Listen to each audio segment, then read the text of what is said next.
কৃষ্ণ কৃষ্ণ রে হরে হরে রাম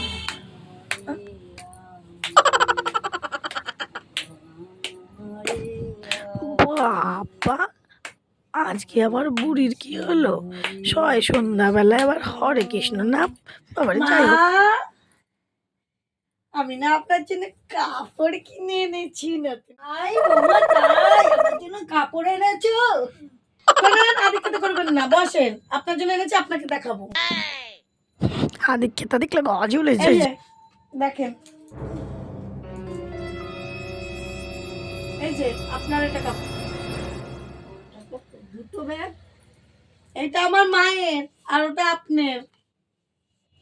মনে ভালো, বেশি ভালো, ওইটাই ভালো, দামি দিয়ে আপনার জন্য নিয়ে আইছি। আপনি দেখেন খুলে, আমার মারটা অত ভালো না, খুলে দেখেন, বসেন, বসে বার করে দেখেন। আপনার কাপড়টা ভালো, কত সুন্দর সবুজ কালার, আপনার জন্য পছন্দ করে এনেছি মা।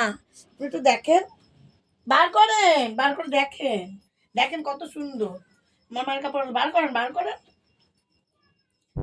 আরে দেখেন, না দেখলে বুঝবেন কেমনে? দেখেন, দেখেন, ভালো। কি বলছেন ভালো না? আমি আপনার জন্য অত দাম দিয়ে নিয়ে এলাম, আর আপনি বলছেন ভালো না। আপনার না এনে আপনার মন পাই না মা, ওই জন্য আমি আপনার জিনিসগুলো সব আনতেছি। কি দেখছেন ব্যাগের মধ্যে? কি কেমন কি? এটা তো আমার মায়ের শাড়ি, বললামই আপনাকে, খুব ভালো। এটা আমার মায়ের, দেখি না কেন বাবা, এরকম আমার মায়ের আপনি আপনাকে মানে কোনো তোমার দেখি না। এটা খুব ভালো। কেন আপনাকে যে কাপড়টা দিয়েছে এটা ভালো না? এটা দামি, এটা এনেছি আমি 700 টাকা দিয়ে, আর এটা কিনেছি 500 টাকা দিয়ে। আপনারটাই দামি এনেছি মা, এইটাই দামি। নিশ্চয়ই পুরি ভেবেছে আমার মাকে দামি শাড়ি দিচ্ছে, ও নাকি কম দামি, সেই জন্যই এমন উঠে পড়ে লেগেছে। এটা তোমার মাকে দেবা, এটা তোমার মাকে দেবা। এটা পরবেন তো আপনি? ঠিক আছে, আপনি ওখানে গিয়ে বসেন।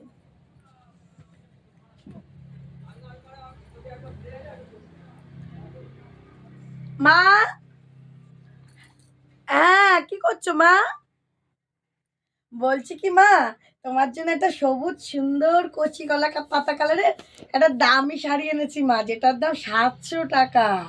আর ওটা আমার শাশুড়ির জন্য এনেছিলাম, আর তোমার জন্য একটু চকচকা আর কি 500 টাকা দিয়ে এনেছি। তুমি তো একটু পুজো টুজো চকচকা শাড়ি পরো, তো আমার শাশুড়ি চকচকা দেখে মনে ভেবেছে ওটা বৌমা মনে হয় নিজের মায়ের শাড়ি খুব দাম দিয়ে কিনে এনেছে। সেই জন্য মা আমি মা কি করে তোমার শাড়িটা উনি নিয়েছে, আর ওনার শাড়িটা আমাকে দিয়েছে। তা এক কাজ করো মা, আমি তো বাবাকে পাঠাও, আমি তোমাকে এই শাড়িটা দিয়ে দিই। বৌমা মনে হয় সত্যিই দামি শাড়িটা আমার জন্য এনেছে।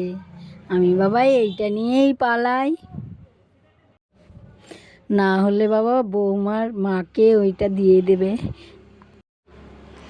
যাই বাবা, কি করছেন ইমা? ইমা, আপনি কোথায় চলে যাচ্ছেন? ও মা, শুনেন শুনেন, মা জানো তো ওষুধে মনে হয় কাজ করেছে।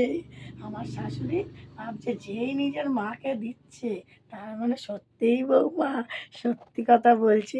দেখলে তো শাশুড়িকে জব্দ করার নিয়ম।